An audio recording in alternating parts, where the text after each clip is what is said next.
కొత్త కథ కాదు, కప్ప కథ. పెద్ద కథ కూడా కాదు, చిన్న కథ. కానీ మనల్ని ఎంతో మోటివేట్ చేస్తుంది. సో ఇంకా మన ఛానల్ ఎవరైనా సబ్స్క్రైబ్ చేసుకునే వాళ్ళు ఉంటే దయచేసి సబ్స్క్రైబ్ చేసుకోండి. ఇక మనం కథలోకి వెళ్తే, ఒకరోజు ఒక బిజీ డేలో ఒక ఆవిడ ఒక ఇంటి వరండాలో వంట చేస్తున్న సమయంలో ఆమెకి ఏదో అవసరం వచ్చి కొన్ని వాటర్ తీసుకొని ఒక పొయ్యి మీద పెడుతుంది అనమాట. ఆ పొయ్యి మీద పెడుతున్న సమయంలో అటు తిరుక్కుంటూ ఒక కప్ప వచ్చి అనుకోకుండా అప్పుడే పెట్టిన ఆ బౌల్లో, అంటే తను ఎగురుకుంటూ వచ్చి అక్కడ దుంకేస్తుంది అనమాట. ఆ వాటర్లో పడిపోతుంది. అది ఏ విధంగా అనేది మనం మాట్లాడుకుందాం.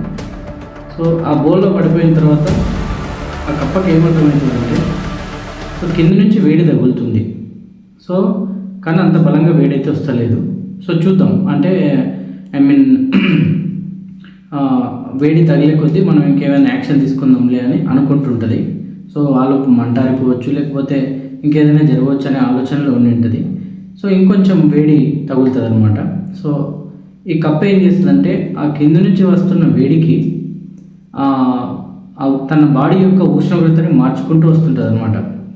సో అలాగే కొంతసేపు జరుగుతుంది. అంటే ఇంకా కొంచెం వేడి పెరుగుతుంటుంది. ఆ కప్ప కూడా తన బాడీ ఉష్ణోగ్రతని మార్చుకుంటా, అంటే కప్పకున్న గుణం ఏంటంటే అక్కడ ఉన్న పరిస్థితులను బట్టి, ఆ వాతావరణాన్ని బట్టి తన బాడీ యొక్క టెంపరేచర్ని మార్చుకునే శక్తి కప్పకుంటుంది అనమాట. సో ఇట్లా తను కప్ప ఏం చేస్తుంటుందంటే, కొంచెం వేడి వాటర్ వేడవుతున్న కొద్దీ తన బాడీ టెంపరేచర్ని కొంచెం పెంచుకుంటూ వస్తుంటుంది అనమాట. సో అట్లా రావడం వల్ల ఏంటంటే, కొంచెం ఒకవేళ మంట బంద్ కావచ్చు, లేకపోతే ఆ ఉష్ణోగ్రత తగ్గొచ్చు. సో నేను బయటపడవచ్చు, లేదా ఇంకెక్కువ ఉష్ణోగ్రత ఒకవేళ పెరిగితే నేను బయటికి వెళ్ళిపోదాంలే, లేదంటే ఒకవేళ అదే బౌల్లోనే ఉండిపోదాం అని అనుకుంటూ ఉంటుంది మైండ్లో. సో ఇక్కడ ఏం జరుగుతుందంటే, ఆ కింది నుంచి ఆ బౌల్కి ఇంకా హీట్ అనేది పెరుగుతుంటుంది అనమాట.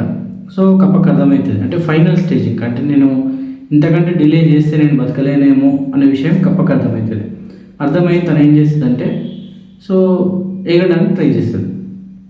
సో ఎంత ఎగిరినా ఆ కప్ప ఆ బౌల్ నుంచి బయటికి పడలేదు.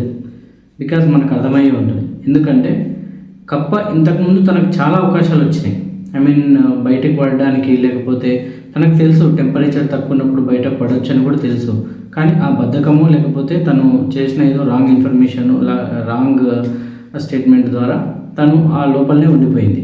సో తన టెంపరేచర్ మార్చుకుంటూ ఇక్కడ దాకా వచ్చింది.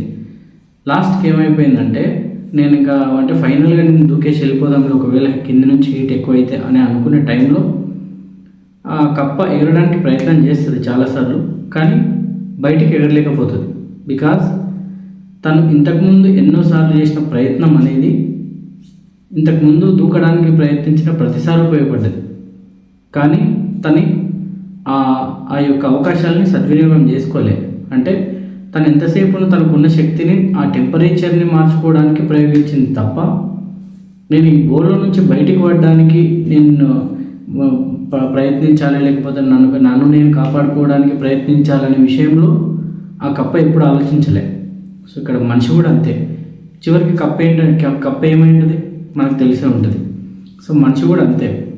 అంటే మనకున్న చుట్టూ ఏదో బాండింగ్స్లో మనం కూరుకుపోయి ఉంటాం. అది తెలుసో తెలియకనో ఏదో జరిగిపోయి ఉంటుంది.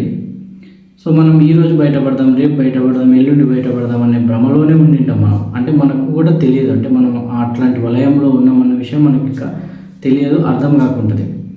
సో ఇట్లాంటి టైంలో ఏం జరుగుతుందంటే, సో మనం ఆ పరిస్థితులను, లేకపోతే ఆ ప్రమాదాలను కూరుకుపోయి మన లైఫ్ని కూడా నాశనం చేసుకుంటాం తప్ప, మన కోసం ఎవడో రాడు, మన కోసం ఏ అద్భుతమో జరగదు.